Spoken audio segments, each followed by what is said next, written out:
All right, welcome to a very special episode on the channel. This is a very special episode of Man to Man. If you follow me on Twitter, J-Man Takes, you've seen recently talking about some Duke basketball and one in particular. His name is Kon Knueppel. Kon Knueppel, appreciate you joining me, man. Look, 6'7" guard, one and done from Duke. Now you're preparing for the NBA draft with the combine. How's everything going your way? Hey, I'll correct you right away. I'm 6'6" in shoes. I I Okay. I want to throw that out there right away because I know they listed me at 6'7". I was in some Air Forces that day, and I tried to correct that early on in the season.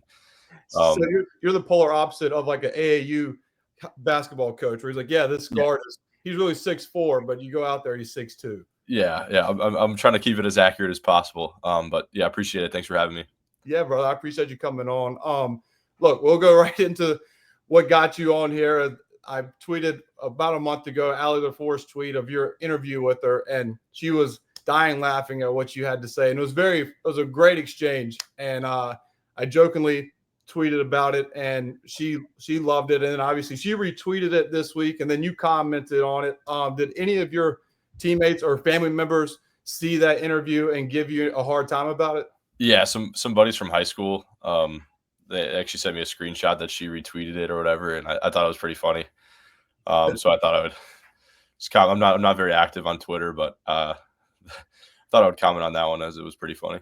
Yeah, look, when you commented, I mean, I thought it was a burner account. I thought it was like somebody that made a fake Kon Knueppel page. I was like, this is not Kon Knueppel himself. But I was taken aback, and I'm glad you liked it because it was very funny. Yeah, totally. I thought it was lighthearted, and it definitely amused me quite a bit. Now, I want to go back to the beginning of the year, Kon. There was a question that was asked to you. How would you describe your game? How would you describe your game? Yeah, I mean, obviously, is that uh, the quote about being slow is smooth, and smooth is fast? Yeah. Yeah, I think that's definitely something that my high school coach used to talk about that, and that's how I've always tried to play offensively. Um, but other than that, like just doing all the little stuff that it takes to win, loose balls and getting dirty and get in there and rebounding and all that stuff. Um, I've always tried to take pride in that, and so all the offensive stuff, the skill stuff, is awesome and all. But I like to take pride on all the little stuff.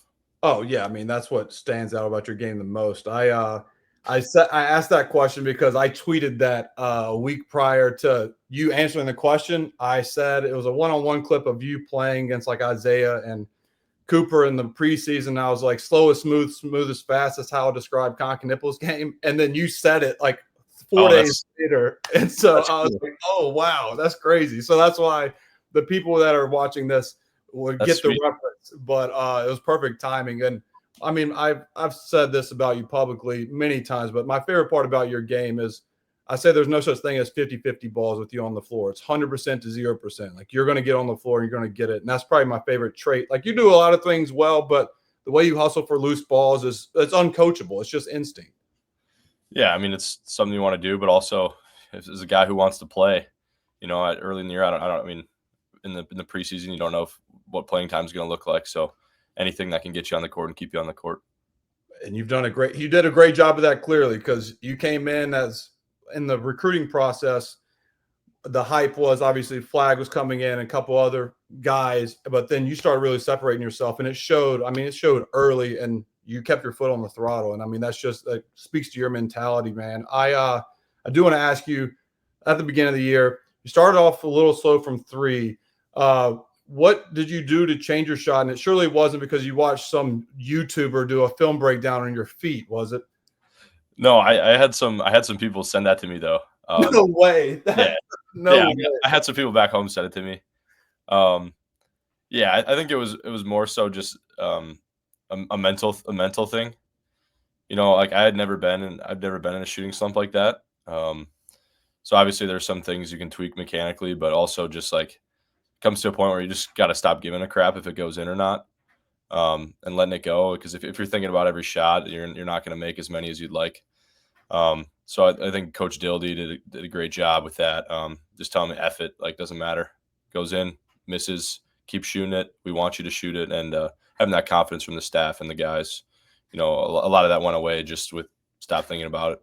Yeah, I mean, look, that's crazy that I'm either you're welcome, or two, I'm sorry. So it's like one of those, but that's really cool about Dildy helping you. And look, I mean, you were in the games of faster, obviously from high school to college, especially at the level of Duke. There's a big speed difference, but you got in, and what game do you think it was where you're like, okay, like I got my rhythm back? Probably right before Christmas, Georgia Tech. Yeah. Yeah, you started like 4-4 from 3. Yeah, I think I actually missed the first one against Georgia Tech, and I was like, "Oh, here we go again." Not really. I shoot the next one. Yeah. But definitely, I think that game kind of got it back going. I'm like, "All right, here we go. Now, Let's settle back in." when you're in a funk, like when you're in a slump, is there a certain spot on the court you're like, I got to get to just reset your mentality, like your mechanics and your mentality? Like I know people will say free throw line, but is there like you like the mid range, like the little low post? Is there anywhere on the court in live action where you're like, give me that spot and I can make something happen? Yeah, I think it just as a general rule, like it's always easier to get a shot that's maybe not a three right away, just to see something go down. So there's a good amount of games this year where we go get fouled, and like you said, get to the free throw line. I mean, see a couple go down wide open, obviously, but also yeah, just get in that middle of the lane, that like 10-footer. I mean, that's a really good shot for me. So um, I think doing that or getting to the line was always big to start off a game well. Yeah, I mean, look, you've had some great quotes. Because I mean, you're a soft-spoken guy, but when you make a quote, it's great. I call you like the funniest dude on the team because the UNC game where I mean, there was a couple good quotes, but the quote I'm going to talk about is where you talked about you already missed a free throw, so you knew you were going to make 2 in a row. Like the stones you have to have at the end of the game to like have that mentality. I did not have that when I played. I was like, like just try and make the first one, then make the second one. You came out there, you're like, look, I already missed one in the game. I know I'm gonna make 2 right here. Yeah. I mean, I think that's what you got to have in that situation. If you're thinking about like, oh man, I got to make one or miss one here, or got to make the first one.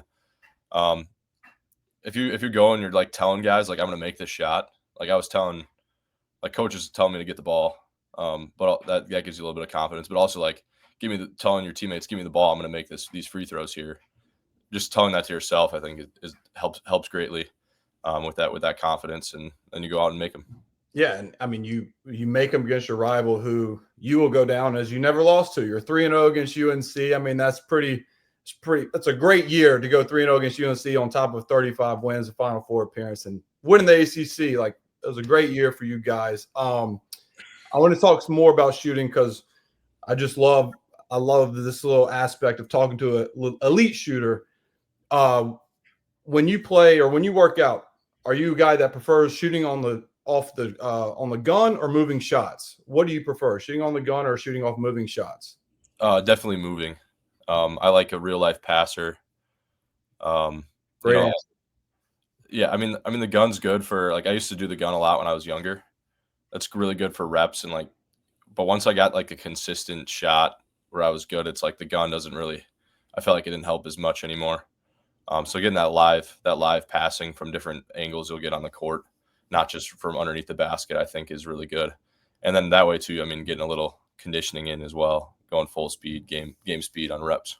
Yeah, no, I agree. I think Reddick said something a few years ago that he'd rather make 100 moving shots than 500 shots on the gun. And I agree with that because when I was in college, shooting on the gun, mine wasn't like a high arcing shot. So the corner threes, I'd clip the corner of the gun and I would just I'd punt basketballs throughout the gym. Like it pissed me off. So I was much of a moving shots and a passer. The passer is the best because I like to train with good passing, but I also like to train with bad passing because that's real life. Like you have one more to you in the corner. If it's to your ankles, you still got to pull it. Yep.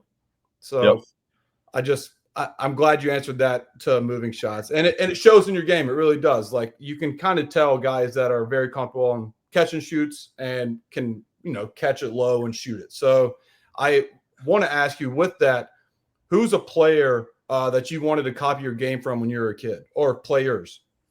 Yeah, I mean, you think about I think about my dad was always having me watch like Jordan, Magic, and Bird. Those are just like in my house. Those are the three guys that are like I don't. They're all on the walls. Like we have a my dad used to like cut out like Sports Illustrated, whatever, Yeah. pictures, and so one of our rooms is Larry Bird and Magic room. The other room is MJ. So I got like Magic and Bird in my room, and me and my brother's room that we share, and then the other two boys got the Larry Bird room. So watching those guys, I mean, just the way they elevated their teammates.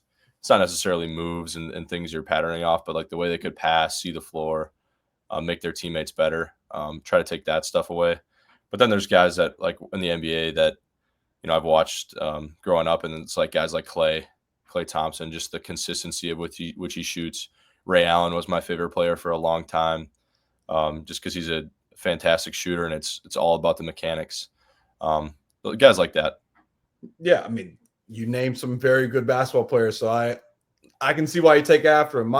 Unfortunately for my dad, who's going to be watching this, he named me after Michael Jordan. So my name's Jordan after MJ, but my GOAT is LeBron. So you want to talk about being disowned in my household, especially even at 31. My dad still, we butt heads about it. He named me after Michael Jordan. My GOAT is LeBron. So you can understand there's animosity with the father-son dynamic. Rough day for you then.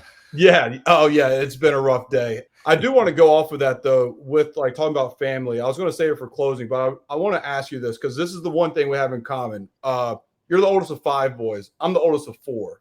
So Okay. I'm very familiar with that aspect. I want you to talk to me and talk to people watching this. Do you take pride in knowing like you lead by example as like the big bro and you have 4 little brothers looking up to you? Yeah, I definitely do. And it's not really about like basketball stuff for the most part. Um, just like the way I treat people, I try to take pride in that, and just be a good example that way. I think that's more important than anything athletically or basketball wise. So I always try to make sure they're treating people the right way, and they're going to do whatever they want to do and have fun doing it. Obviously, a lot of them are playing hoops and football right now, so they love it too. So obviously, I'll keep encouraging them to keep getting better and working hard.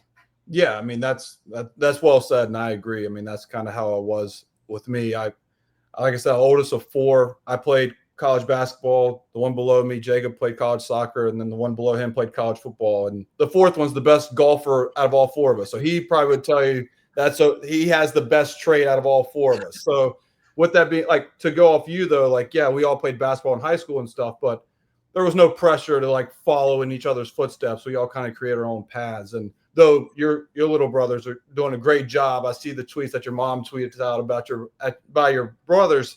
It's great, but they picked their own paths just like you did, and I think that's what's special about being the big brother for that advice. Yeah, for sure. And I'm super proud of them.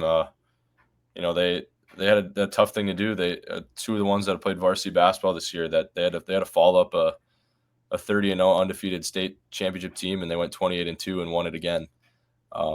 So I mean, stuff like that. Just watching them all year, just super super proud of them, and it's been fun to watch. That's awesome.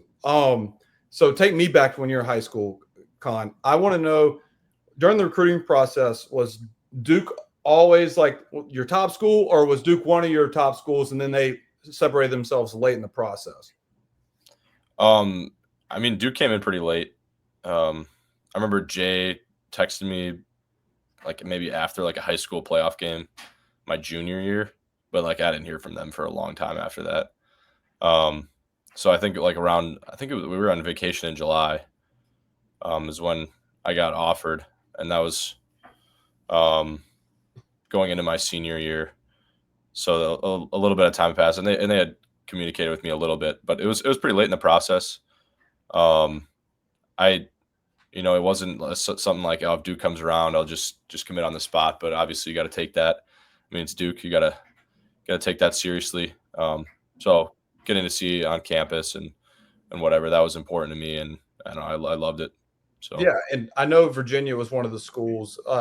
Your uncle played at Wisconsin Green Bay, right? And yeah, actually, obviously Tony Bennett. Oh, there you go. The Doug Gottliebs. My mom played there, so yeah, I know. But yeah, so Tony Bennett obviously played at Wisconsin Green Bay. Your uncle played, and so that was like the family tie-in during the recruiting process. I'm sure Yeah. you and Virginia. Yeah. Jeff was a redshirt freshman when Tony Bennett was a senior, and obviously Jeff played for his dad for, I guess, 3 or 4 years. Yeah, well, you have that relationship with Tony Bennett, and my relationship, if you want to call it, was my college coach liked to play mover blocker. So thank you, Tony Bennett. We played pack line defense and mover blocker. So I had a lot of grenades at the end of shot clocks because our big would kick it out with 3 seconds left. I got 2 more questions for you, Kon. This is a callback for 3 things you'd want during an apocalypse. 3 things I would want? Yep, that you would want. I mean, I think the only right thing to say is food, a gun, and Cooper flag, right? Is that there you go? There's the clip. There's the clip for social media right there. Is a gun and food and Cooper flag. And I want you to go off of that. What is so special about you and Cooper Flag's close relationship? Like, what do you think that is? Obviously 2 competitors, but there's more to that. Yeah, I mean, obviously the basketball side, competitive dudes play the game the right way. I just think it very similarly. You know, Cooper's a great player, obviously, but he does all the little stuff too, that a lot of guys that are his caliber of player think they don't have to do, or take plays off or whatever, and he doesn't do that. So that's something I really respected about him. But also, I mean, just the guy he is off the floor. I mean, obviously, other than him being 6'8", 6'9", you wouldn't think that he's like this all-world basketball player. He doesn't carry himself that way. He doesn't treat anybody differently. So he's just a normal dude that enjoys having a good time and enjoys hoops. So, I mean, it's great to be around him every day. I got to tell you this, and I'll tell Flag this if I ever see him. Charlotte is a good city, just FYI. Charlotte is a good city. I live in Charlotte. But I wish you nothing but the best for the combines, the draft, everything, your pro future. And most importantly, I appreciate you coming on, man. This has been awesome. Is there anything else that you want to say or tell the fans? Yeah, I mean, I just appreciate all the support all year, from the fans, from you guys. It's meant the world to us. It was a special season for us, and you know, we wish we could have hung that 6 banner, but you know, it was a great group of guys that I really enjoyed coming to work with every day, and I hope I think you guys know that it was a special group, and we did it for you guys. So. Hey, look, I have $100 I can give you to convince you to come back for year 2. It's about all I got for you, but we can talk offline. But no, Kon, I appreciate you, man, coming on. And most importantly, I got to say, thanks, guys. Thanks, guys. I appreciate it. Thanks, guys.